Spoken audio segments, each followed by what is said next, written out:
क्या है आबकारी नीति का पूरा मामला, जिसके चलते दिल्ली के डिप्टी सीएम सिसोदिया हुए गिरफ्तार।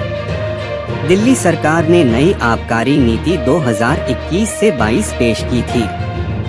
सरकार इस नई नीति के जरिए शराब खरीदने का नया अनुभव देना चाहती थी। सरकारी निगमों से बिक्री को हटाकर निजी हाथों में सौंप दिया गया।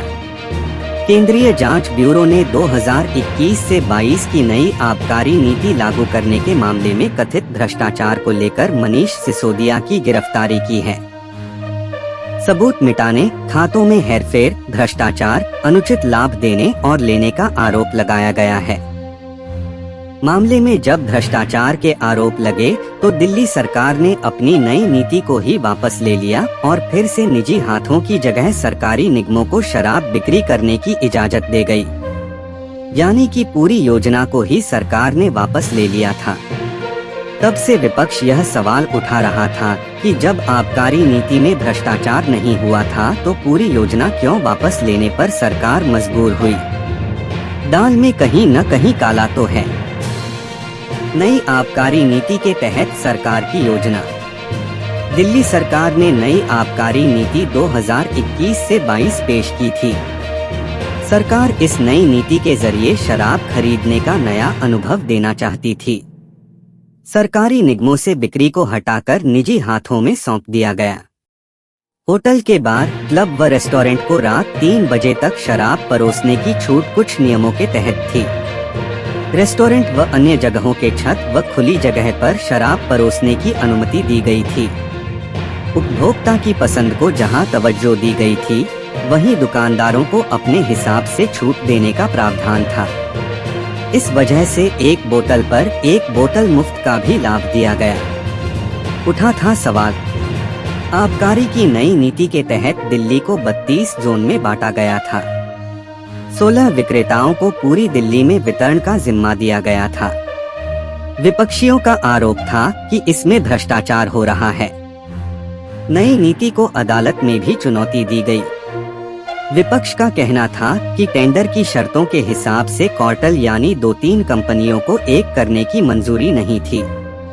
टेंडर के हिसाब से ब्लैक लिस्टेड कंपनी को अनुमति नहीं थी, लेकिन दिल्ली में एक कंपनी को 2 जोन वितरण के लिए दे दिए गए। हालांकि सरकार का कहना है कि नई आबकारी नीति का मकसद भ्रष्टाचार नहीं था।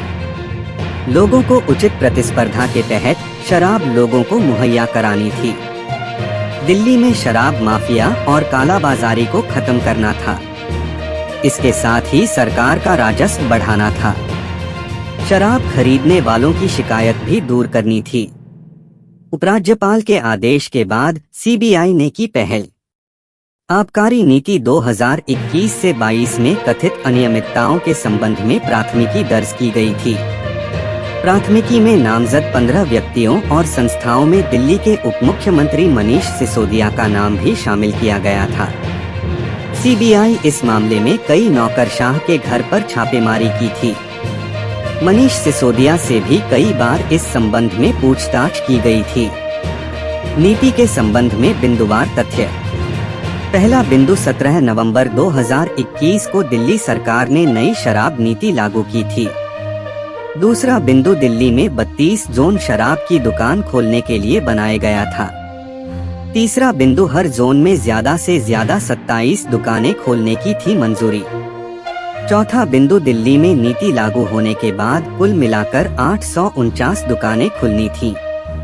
पांचवा बिंदु सरकार का तर्क था कि इससे राजस्व में 3500 करोड़ रुपए का फायदा होगा।